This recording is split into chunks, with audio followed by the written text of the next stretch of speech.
ঢাকা এসেছিলাম গত শুক্রবার টারো জিপি সার্ভিস করানোর জন্য। ফাইনালি ঢাকা আশুলিয়ার জ্যাম ঠেলে চন্দ্রা পার হলাম। তো যে প্রবলেমটা হয়েছিল আমি যেটা জানতে পারলাম,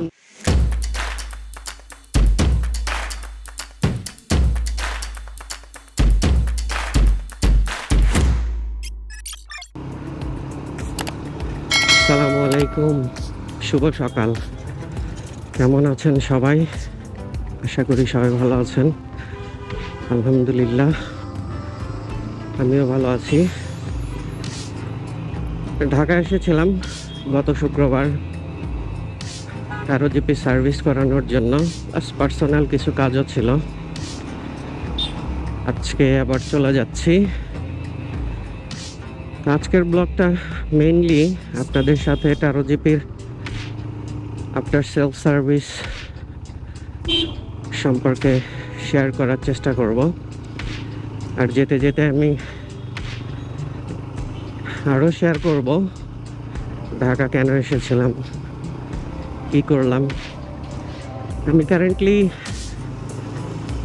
বসুন্ধরা রেসিডেন্সিয়াল এরিয়াতে আছি। এখান থেকে বের হয়ে যাচ্ছি 300 ফিট হয়ে বিশ্ব রোড দিয়ে এয়ারপোর্ট হয়ে চলে যাব আমার গ্রামের বাড়ি সিরাজগঞ্জ। তো সাথেই থাকুন। নিরিবিলি কোথাও, নিরিবিলি জায়গা ঢাকা শহরের মধ্যে তো আর পাবো না। টাঙ্গাইল হাইওয়েতে গিয়ে কথা হচ্ছে ইনশাআল্লাহ। 2 hours later. ফাইনালি ঢাকা আশুলিয়ার জ্যাম ঠেলে চন্দ্রা পার হলাম। এখন আপনাদের সাথে কথা বলা যাবে। সো ঢাকা আসছিলাম মূলত বেশ কয়েকটা কারণে। আমার বাইকের নাম্বার প্লেট লাগানোর জন্য আসছিলাম, আবার অফিস থেকে ম্যাক মিনি কালেক্ট করার জন্য আসছিলাম, এটাও একটা উদ্দেশ্য।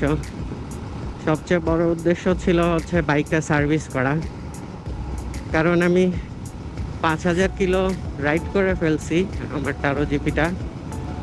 একটা সার্ভিস খুবই প্রয়োজন ছিল। প্লাস বাইকটাতে একটা প্রবলেমও হচ্ছিল, যে কারণে সার্ভিসিংটা খুব জরুরি হয়ে পড়ছিল। প্রবলেমটা আপনাদের সাথে শেয়ার করি। এই 5000 কিলো চালানোর মধ্যে আমার বাইকের কোনো কাজ করানো হয় নাই, এক্সেপ্ট খালি আমি একবার বাইকটার এয়ার ফিল্টার ক্লিন করছিলাম। আর নর্মাল মেইনটেনেন্স যেটা করি সেটাই। যে সমস্যাটা হচ্ছিল যে বাইকের স্মুথনেসটা ছিল না। 4000 আরপিএমে বাইকটা হালকা ভাইব্রেট করতেছিল, 1 সেকেন্ড পর পরই একটা ভাইব্রেশন দিতেছিল। প্লাস হচ্ছে স্পিড রেভ করার সময় স্পিডটা লিনিয়ারলি উঠতেছিল না, মাঝে মধ্যে ধাক্কাচ্ছিল এবং বাড়ি দিতেছিল আর কি। যেটাকে কি বলবো আমি ঠিক আসলে ওইভাবে টেকনিক্যাল টার্মে বুঝাইতে পারবো না, বাট নর্মালি এই সমস্যাটাই হচ্ছিল। তো টারোর সার্ভিস সেন্টারে গিয়েছিলাম।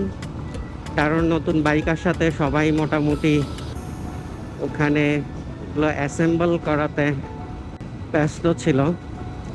সার্ভিসিংটা টেম্পোরারিলি অফ রাখছে, কিন্তু আমি যেহেতু সিরাজগঞ্জ থেকে গিয়েছি, তো রিকোয়েস্ট করার পরে আমার বাইকটা সার্ভিসিং করানো হয়। বাট আনফর্চুনেটলি যেটাই হোক, আমি হয়তো বা ওনাদের প্রবলেমটা ভালো মতো বুঝাইতে পারি নাই, যে কারণে সার্ভিসিং করার পরেও আমার প্রবলেমটা রয়ে গেছিল। এখানে একটা জিনিস বলে রাখি, যেহেতু সার্ভিসটা অফ ছিল, আমার ফ্রি সার্ভিস থাকা সত্ত্বেও আমি ওখানে পেইড সার্ভিস নেই, এবং পেইড সার্ভিসের জন্য তারা আমাকে 1200 টাকা চার্জ করে। আর ওই সার্ভিসের সময় যেহেতু আমার বাইকের কুলেন্ট পড়ে গেছিল বলতে আমি যেদিন ঢাকা যাই সেদিন জ্যামের মধ্যে প্রচণ্ড হিট হয়, এবং হিটের কারণে রেডিয়েটর থেকে পানিগুলো বয়েল হয়ে পড়ে যায়।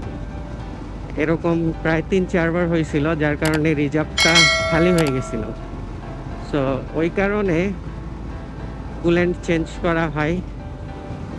আর একটা জিনিস শিওর হতে পারতেছিলাম না যে গাড়ি যেহেতু ওভারহিট হচ্ছে, কুলিং ফ্যানটা আসলে চলে কিনা।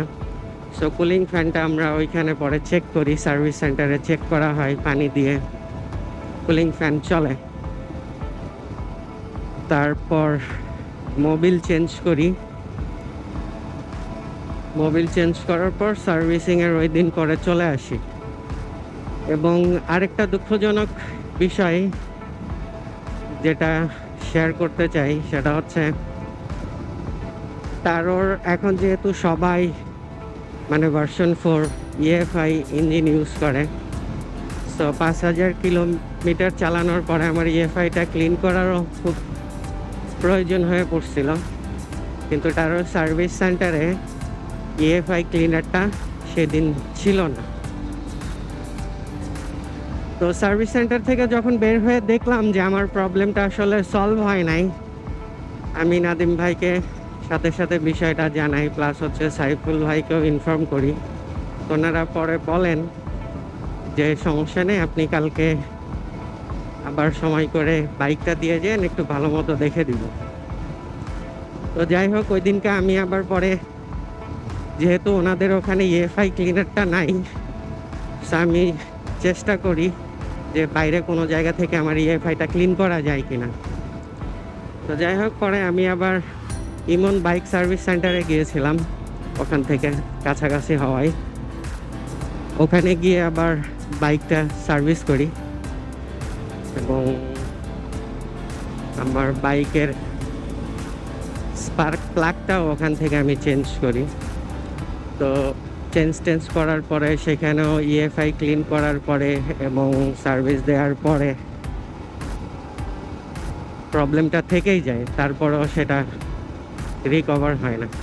তো যাই হোক, অবস্থায় ওদিনকার রাতে প্রায় 11:30টার দিকে বাসায় ফেরত আসি এবং পরদিন সকালে অফিস যাওয়ার সময় আমি বাইকটা নিয়ে টারোর সার্ভিস সেন্টারে রেখে আসি এবং নাদিম ভাইকে বলি যে ভাই, আমার প্রবলেমটা একটু সলভ করে দেওয়ার চেষ্টা করেন, আমি আবার হয়তো সিরাজগঞ্জ চলে যাব।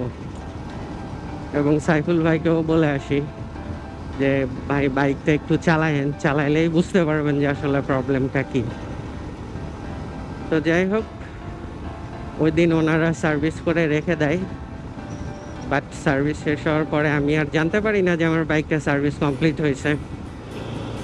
এই তো পরের দিন সকালবেলা অফিসে যাওয়ার সময় সেখান থেকে বাইকটা নিয়ে তখন আমি অফিসে চলে যাই এবং দেখি আমার প্রবলেমটা সলভ হয়েছে।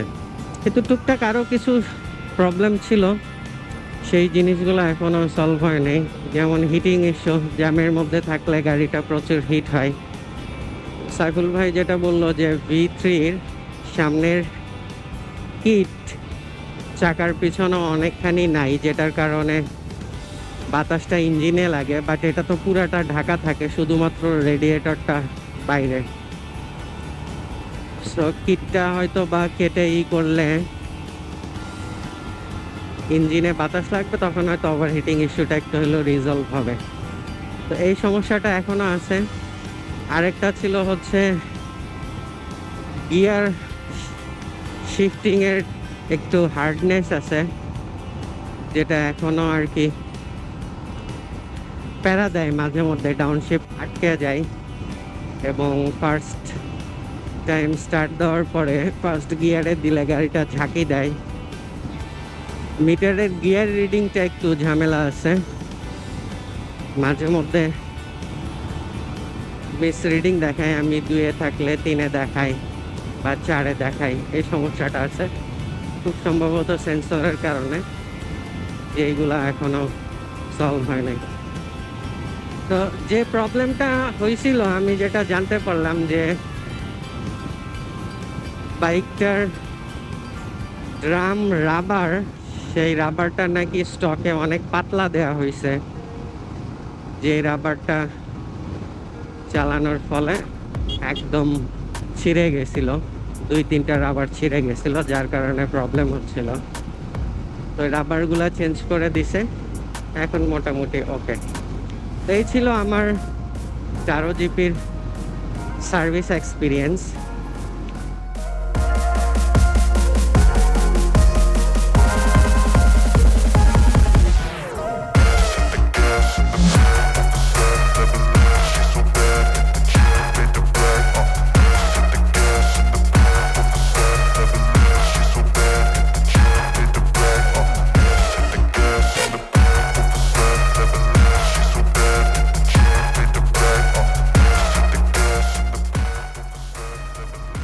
তো গাইস, আমি যমুনা সেতু পার হয়ে গেলাম, সিরাজগঞ্জই বলতে পারেন, চলে আসছি। এখন ধীরে ধীরে বাড়িতে চলে যাব। তো ব্লগটা আর খুব বেশি লম্বা করতে চাই না, এখানেই শেষ করে দিই। ভালো থাকেন সবাই, আর আমার জন্য দোয়া করবেন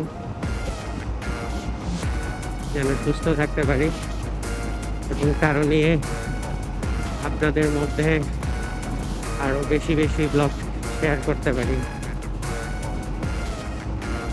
আল্লাহ হাফেজ, আসসালামু আলাইকুম, টাটা।